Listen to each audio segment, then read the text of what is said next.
own a MacBook Air and your Wi-Fi or Bluetooth has gone out, the likely culprit is a faulty Wi-Fi card, which handles both the wireless and the Bluetooth. Fortunately, replacing it doesn't require a whole lot of effort, and it could save you from having to buy a whole new computer.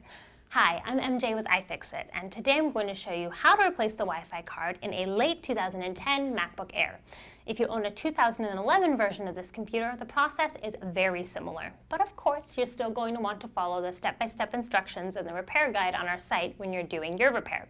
We'll even link to it down in the description to make it easy. Before I get started, I'm going to get all of my parts and tools together. For this repair, I'm going to need a plastic spudger, a T5 Torx driver, and a MacBook Air Pentalobe driver.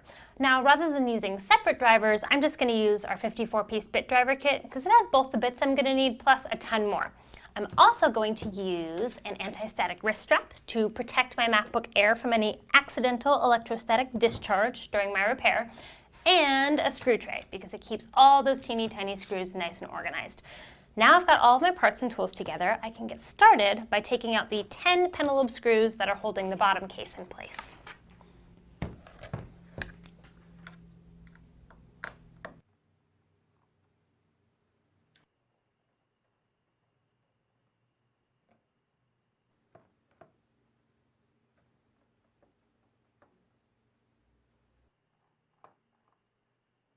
Now that I've got all of those screws out, I can begin to remove the lower case by grabbing it right between the display assembly and the lower case and rotating it towards the front of the computer.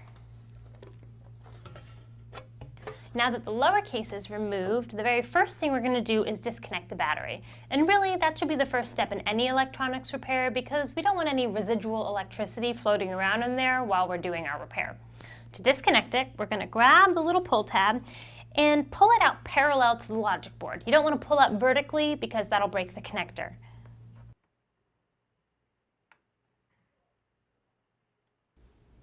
Now that the battery is disconnected, I can begin to remove the wireless card by disconnecting the two teeny tiny airport and Bluetooth cables with the help of my spudger.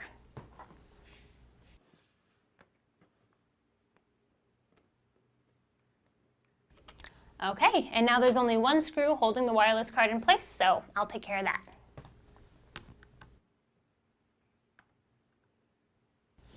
Now that that screw is out, I can begin to remove the wireless card, which is pretty firmly held in place in its socket. I like to wiggle it left and right like I'm slowly walking it out of its socket.